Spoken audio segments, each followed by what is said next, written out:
The 40-Year-Old Virgin was a movie I saw once when I would say maybe 10 years ago on Netflix one day when I was bored. It was on TV, so I watched it.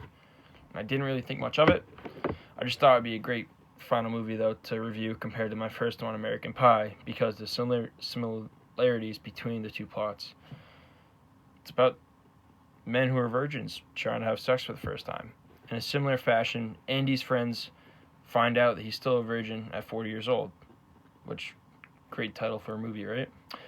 What the interesting dynamic was that Andy doesn't really want to have sex. He never really quite goes like, I want to have sex, I want to do it, da da da da da. He's like more like nervous and scared, which is totally different from the American Pie's dynamic, where like all the guys just want to have sex. I mentioned masculinity in my Magic Mike review, and I'm going to pull that card again. There's a hidden social standing to say when it comes to having sex. For females, it appears how old they are when they do it, or when they first do it, and then for males, it's how young they are when they first do it. In the article, Just Getting Off, the Inseparability of Ejaculation and Hegemonic Masculinity, the author writes, and I quote, timing becomes a crucial standard within American society whereby men are both evaluated and evaluate their own sexual abilities.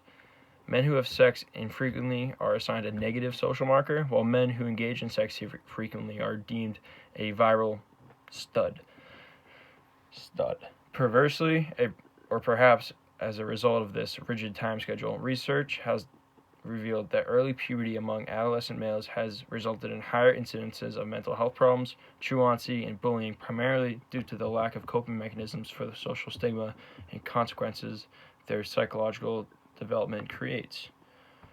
Along the dimension of time lies another scale that penalizes men for not having sex soon enough or being seen as having the first sexual encounter too late in life, which too late in life relates to the 40-year-old virgin almost too perfectly. 40 years of age is a long time. There is a notion among male culture where guys who have sex are overall just better in general. If you aren't constantly having sex, then you aren't as cool or as awesome or as masculine as the dude who is. Andy seems totally content in life of not having sex. He has a job he likes. He has the hobbies that he occupies his time with, and like all his action figures and stuff. And he seems to like just be his own version of like successful and happy. Once his friends find out that he's a virgin, it's like, oh my god, sound the alarm, everyone like red alert. And you think about it, all his friends who are trying to like help him are like having their own issues that revolve around sex. One is like in the middle of a celibacy vow, another has trouble in paradise after cheating on his girlfriend, and one even said it basically like ruined his relationship. And they're trying to convince Andy to do it, even though it's like destroying parts of their lives, which I couldn't really blame Andy for not wanting to, and seeing how his friends' lives are going and they do it. So this does relate to American Pie, however. I'm referring to like loss of innocence. When his relationship with Trish blossoms and flourishes, she tries to have Andy sell his collectibles. In a literal sense, she wants him to get rid of some of his stuff. Almost like he has to grow up and get rid of some of his toys to start his business idea, right? Almost like that stage in your teenage years that you change from playing with toys to having a job, right? That transition is basically like the loss of childhood innocence, and now you have responsibility, which sucks. In fact, this film review by the New York Times titled Losing His Innocence, Not a Minute Too Soon. The loss of innocence is literally in the title, so I think that works out pretty well. The author wrote about it, saying, sex has become so desacralized, it seems hard to believe that anyone, especially an apparently healthy man living in the age of Madonna and Maxim, Pamela and Paris, has managed to avoid getting some with someone somewhere at some point. 13 years ago, when Madonna released her hardcore, softcore, edgy to her body and herself, there was something novel, even a little shocking about sex as a public performer. And now, with sexually explicit videos everywhere we look, it's kind of like a celebrity passage. Hardcore pornography is just a click away, and the girl next door having metamorphosized into the girl gone wild, or so it would seem, who isn't doing it, per se.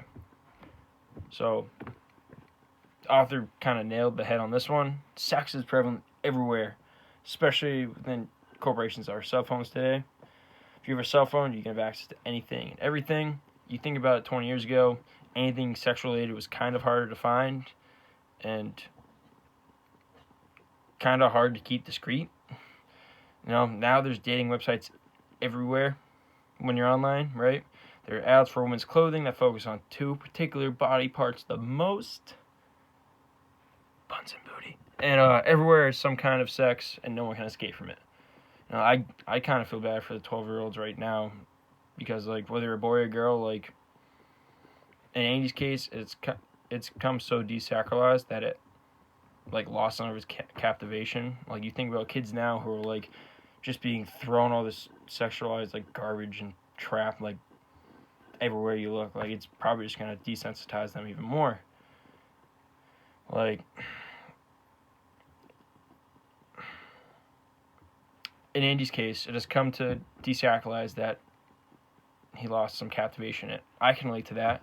Like, sex in high school had this, like, mystical aura, and it was exciting, and it was new, and da-da-da. And, like, 4 years later, as a senior in college, it really feels like that mystique is just kind of, like, gone.